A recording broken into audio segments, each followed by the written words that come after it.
Electric motors are made of two main components, one stationary, called a stator, the other a rotor that moves inside the stator. The stator has multiple wire coils. Running electricity through them creates a magnetic field that turns the rotor, creating mechanical power.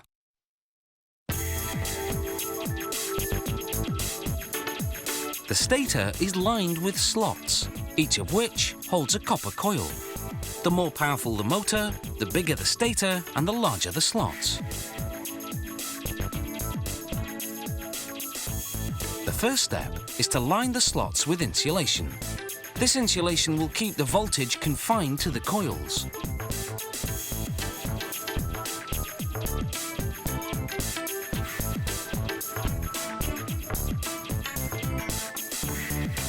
The coils are made from several copper wires wound together by machines.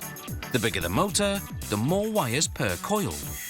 In this motor, each coil consists of 13 strands of copper wire.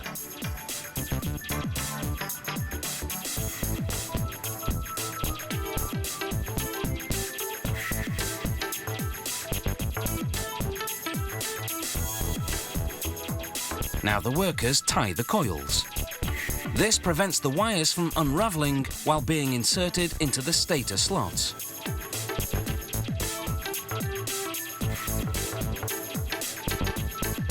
Workers cap each coil with fiberglass insulation. Then they insulate the portion of the coil left outside the slots with fiberglass sheets. Then insert fiberglass wedges to lock the coils inside the slots.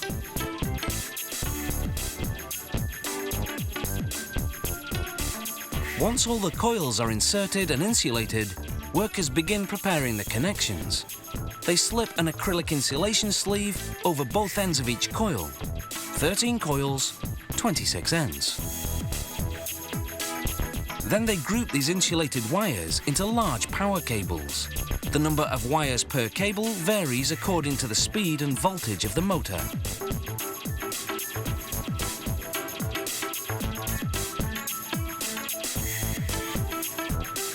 The grouped wires are soldered together and the cables insulated.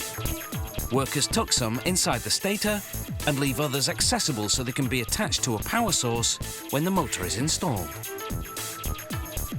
Now, using a cord made of heat and chemical resistant polyester, they bind the coils together tightly to ensure they won't move when the motor spins. This unit of bound coils is known as the stator coil. They now submerge the stator in a polyester-based varnish and vacuum it through. This thorough penetration makes the stator coil moisture-resistant. The stator is then put into an oven for 6 hours at 135 degrees Celsius. The varnish hardens, making the stator coil rigid. Now workers have to balance the rotor. If it's off-kilter, the motor will vibrate, hampering performance.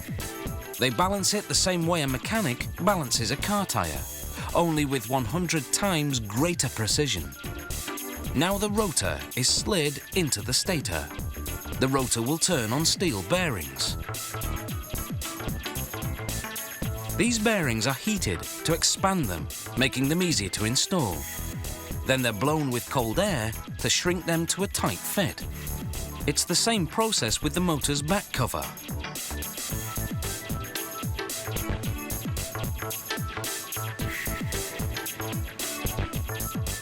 A fan is then installed over the back cover.